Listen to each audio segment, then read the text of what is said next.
podcast won't cash in on their specific and particularly gruesome group decapitation. Too bad. Someone else will. It's a big market, man. Morty, don't just respond. Find a podcast without scruples. Trying to find a podcast these days that doesn't use the apothecary unit of weight equal to 20 grains, when it's pretty much how Joe Rogan made all his money. Also, Morty's still letting Rick ridicule him for doing the exact same thing he just did in season 8. Start punching up, man. What do you think, Morty? A bunch of sleeping beauties? Want to go tap on some glass? Rick and Morty threatening to do a Sleeping Beauty before Disney has a chance to tactically nuke another one of its beloved IPs. This will be like taking candy from a baby, if that baby was in a coma. The simile lacks the essential details. Like, who's giving candy to a baby in a coma? What kind of candy is it? When was it given? Like, is it stale? Where's the candy from? Not normally a relevant question, but no one wants to end up with a Werther's original from Dimension C-131. And finally, why are you giving candy to babies in the first place? We're robbing them? Morty, what did I just say about scruples? You said to find a podcast without them. I'll admit there's probably a clever way to connect that to larceny, but you didn't do that. The hell, Morty? Well, we're not literally robbing babies. Acting like you'd feel any different if you were actually robbing babies.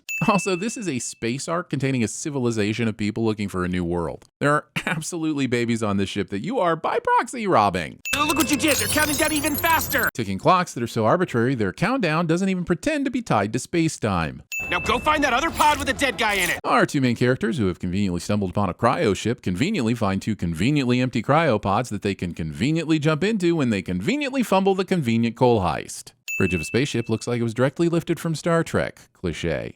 This sign is not in a league of its own. Jimmy? Oh my God, Jimmy, is that you? The cryogenic wake-up process on this ship was clearly set to maximum drama. The fact that the parents arrived fully clothed means they were woken up early enough to get dressed, but not early enough to be present when their kids wake up. The pod, there must have been some kind of malfunction. You'd think there'd be a system log or record of some sort in these cryopods. This one, for example, would say something like, cryo sleep activated, major malfunction, kid dead, replaced with elderly gentleman, mostly robot. Must be the pituitary governor on his pod. While we were in stasis, Jimmy kept growing at an accelerated rate. He kept aging as well, so your lazy technobabble could have included a reference to the hypothalamic modulator. I went to school for medicine, not manners. The precedent laid down in Kingsman the Secret Service is manners maketh man. So, through the transitive property of equality, as a doctor who has studied man, you should also know manners. Boom, lawyered, or doctored, or math magicianed. Gray skin, necrotic breath, jaundiced eyes. Jaundiced eyes that look suspiciously like regular eyes. Should I get him some clothes? His penis is big now. Believing there's a direct correlation between phallus size and the volume of clothing that should be applied. Doing whatever this man is doing in the shower exercises the same hubris as the boys' dorm in my freshman year. We thought the plumbing could handle these things, but it just couldn't. I will never not be surprised when an alien culture is shown to be using written English. Practice, by the way, that isn't even ubiquitous among humans. And yes, I could have seen this earlier, but then I would have stepped all over that awesome League of Their Own reference. Medbay, got another compliance chip on the fritz. And here's a perfectly timed demonstration of how horrible that procedure would be, just in time to convince Morty to tactically backpedal. Jimmy!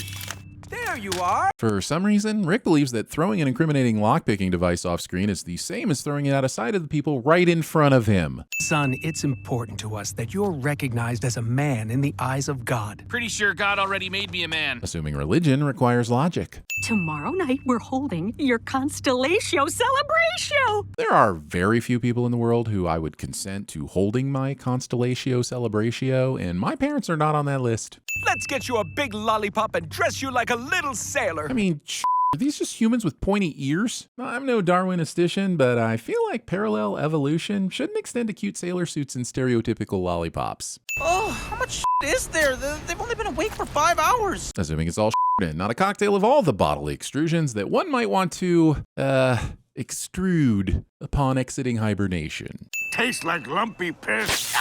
Knowing what lumpy piss tastes like and admitting it to your peers. This gruel, it's got energy, lumps, all the things a makey needs. Whitewashing your Dozer character as some kind of retribution for Morgan Freeman playing Red. Did you not just get complio-sucked? Oh, yeah, you learned to take the pain. But this guy's compliance chip had a visual sparking when he needed some extra compliancing. So how do they explain away Morty not having a similar visual aid for the audience? Get me out of here. I'm literally scooping by hand. Good. You literally were not. They gave you a grabber. Something's up with his chip.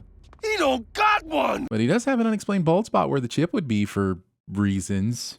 we got a hand thing now? For the resistance. This feels too long for a secret handshake.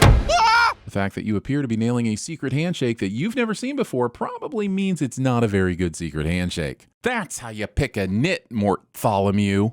Broadcasting your intentions to bring about a hammer time to an unprepared room. Coincidentally, this is exactly why I don't get invited to weddings anymore. You are funny, but not in the haha way, in the bad way. Like, is my dog sitting like that because he's watching TV with us? Or is he expressing his anal glands funny? Oof, long walk. Rick would be in charge of pun breeding at TVSins. I opened the safe and it was empty. Sorry, Doug. We checked the vault's log, and the last person to access it was, in fact, Jimmy Jameson. When exactly did she figure that out? I've been fighting off a revolution for the past few minutes and just found out the vault was empty? When did she, past tense, find out who last accessed the vault in the few seconds since she arrived? Also, the vault has an entry log, but the f***ing cryo tubes don't. Using facial recognition and enlarging to get around zooming and enhancing, like I won't call it a trope to get around sinning it as a cliche. Little asshole. Title of my colonoscopy tape?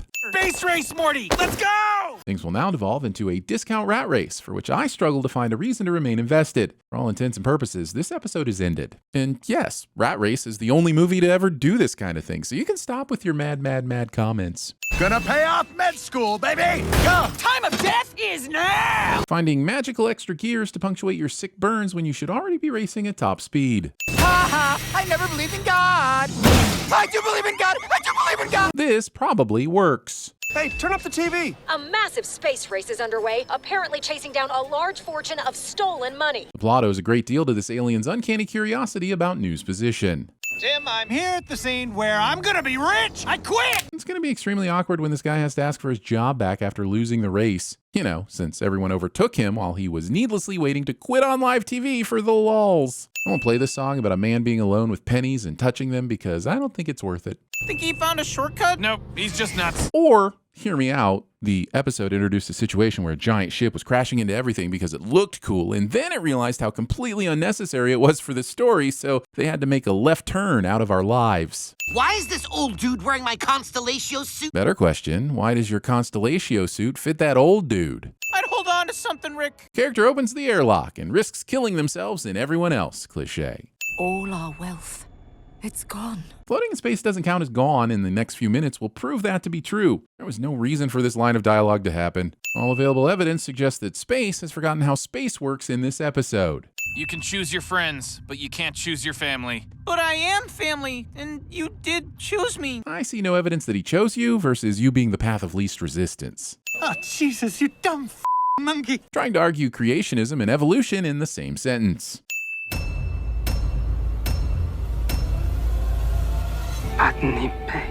Botany Bay.